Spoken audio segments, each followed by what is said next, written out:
In today's video, we are going to be talking about expenses in private practice. This is so you can have an understanding of what expenses you can expect to have in private practice, and also to get an understanding of what it is that you can claim. For those of you who don't know me, I'm Kim. I help therapists in private practice get online, get confident with admin, and reduce tech overwhelm. And this is my second video in my finance series. I'm hoping that I can help you get ready for the new tax year with these 4 videos. So I really hope you find them useful, and make sure to check out the playlist for the other videos I have in the series. Before we get into the video, I just want to also let you know that I do have a bookkeeping spreadsheet available. If you are looking to get help with your bookkeeping, I'll link it in the description below, and also I'm offering a free workshop along with it on May the 8th at 10 AM. So you can come along, get everything set up, process your first month's worth of expenses with me so that you can feel really confident to complete it for the rest of the year. So I'd love to have you join me. Now let's get into the main part of the video. So one of the first expenses that you'll probably think of when starting a private practice is room rent. This can also be the biggest expense that you would have in your private practice. Now, there are obviously ways that you can get around this. So if you're just starting out, you can think about just working online and offering Zoom appointments and things like that. And this can mean that your expenses are significantly reduced when you're starting out.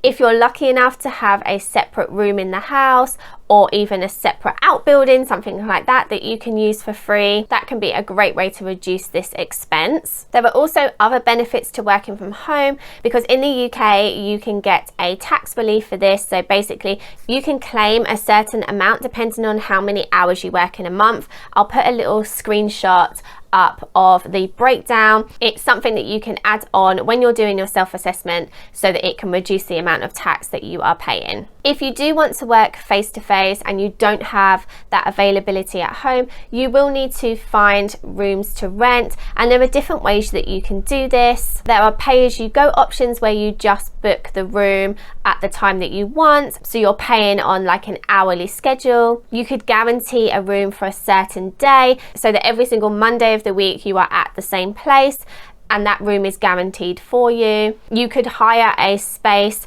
for the whole week so that that is your space, and there are obviously pros and cons to all of these things. With a pay-as-you-go room, or you're just renting it on a very small basis, you probably can't personalize that room, so you're just going to have to take it as it comes. Whereas if you are hiring a space specifically for you, you can really make that room your own. You can decorate it, you can have all the facilities that you'd like for your clients, but that's obviously going to cost you considerably more. So there are lots of different ways that you can see clients with varying amounts of cost. So you basically want to do what works for you, both financially, but also how you best like to perform therapy. The second expense that you can expect to pay in private practice is room or office equipment. So this is actual physical things such as seating, such as decor for the room, blankets, things like that. It could also be a fan or a heater if needed. So anything that you need physically for your room or your office. The third expense kind of leads on from this, and this is office equipment. So again, this is physical things that you would need for an office, such as your computer, a webcam, a microphone, a printer, things like that. Anything tangible that you can feel, but that you need specifically for your work in private practice. This can also include notepads, pens, anything that you would need to perform your job. Moving on from that, we're looking at online systems. So these aren't things that you physically can have, but they're things that you need to pay out on a monthly or annual basis to be able to do your work. So for example, you would need to pay for some kind of way to see your clients if you're not seeing them face to face. So you might need to have a Zoom account. As we know, Zoom have changed their policy, so you only get 40 minutes for free, and most therapy sessions are 50 minutes plus, so you would need to pay to have a pro account so that you're not kicked off halfway through the session. You may also use other online systems if you do other kind of therapy. So for example, if you do EMDR therapy, you might need to use bilateral base, which is a much better system for EMDR than Zoom. There are other things you may need to have as well. So things like having a website, so you'd need to buy a domain, you'd need to have a website host so that you can host your website.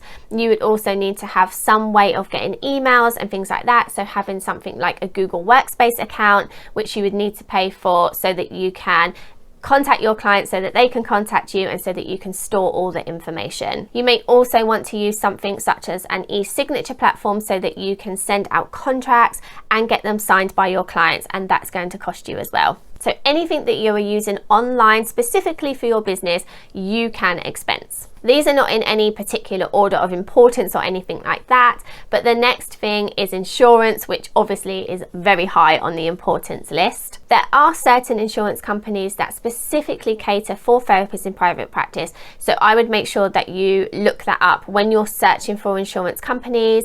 Another great tip is to speak to people in Facebook groups, on LinkedIn, things like that, so that you can find out who they're insured with and what kind of insurance you need.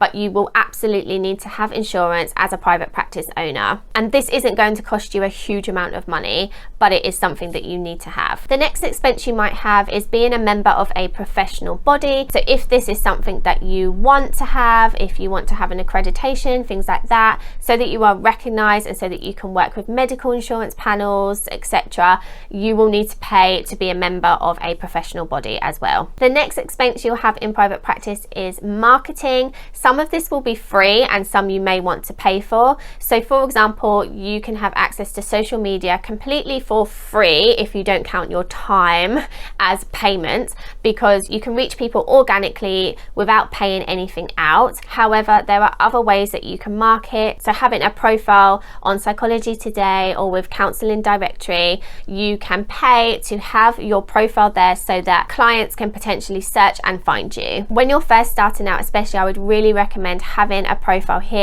because it can really help you get found by your ideal clients. There are also other directory listings which may be free, but they will take a cut of the fee from the clients. So I would use these with caution. They can help you get clients at the beginning, but the companies can actually end up taking a lot more money from you than you are happy to pay out, and it can cause resentment for both the company but also the clients if you're seeing them at 50% of your normal rates. So I would use these with caution. The next expense you can expect to have in private practice is training and CPD. So this can come in so many forms. It can be workshops, it can be events, it can be books, coaching, online courses, or buying templates for your private practice.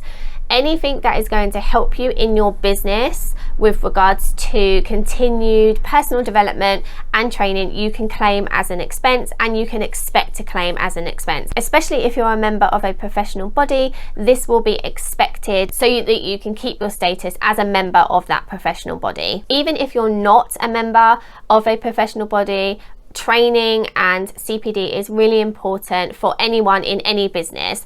So I really recommend that you continue to do this. And finally, another expense that you can probably not expect to have at the beginning, but something you may want in the future, is help. So if you outsource any of your business to somebody such as a virtual assistant or an accountant, that is an expense for your business, and you can get a tax reduction for that. So if you're paying it out for your business, that will be an actual expense line on your business, which will reduce your profit that you are taxed on at the end of the year. So like I said, that might not be an expense that you can expect to pay right at the beginning, but it's something to consider as you get busier and get more clients. And finally, I just wanted to mention some things that you can't claim in business. So the first thing is travel. If you are traveling to a regular location, so let's say that you have a room that you rent and you're there 3 days a week, you travel there on those 3 days, you have to drive by car, you can't claim your travel to a regular location.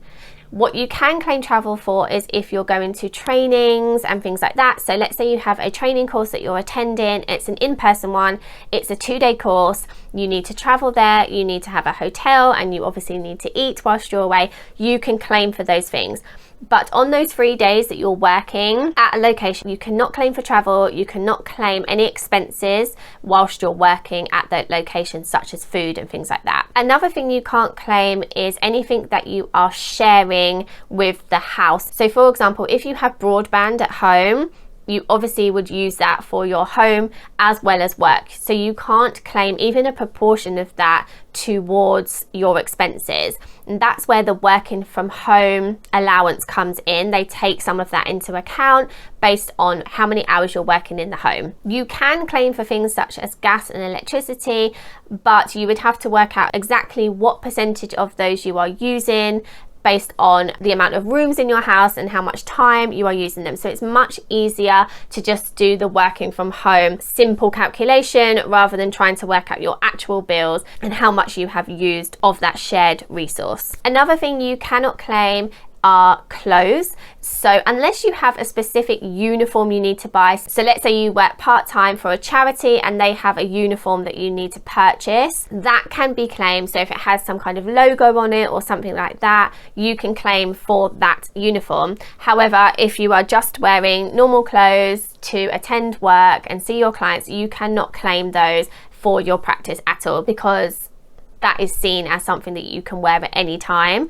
and not specifically for your business. Okay, that was a quick rundown of all of the expenses that you can expect to pay or should expect to pay whilst running a private practice, and some of the expenses you cannot claim when you are self-employed. I really hope you found that useful. If I've missed anything that you pay for regularly, please put it in the comments below and help a fellow therapist out. Also, just a reminder that I have my bookkeeping template. If you'd like help doing your bookkeeping in your private practice, it's a great template to get you started. We also have a workshop on the 8th of May at 10 AM and I'd love you to join me. So until next time, thanks so much for watching.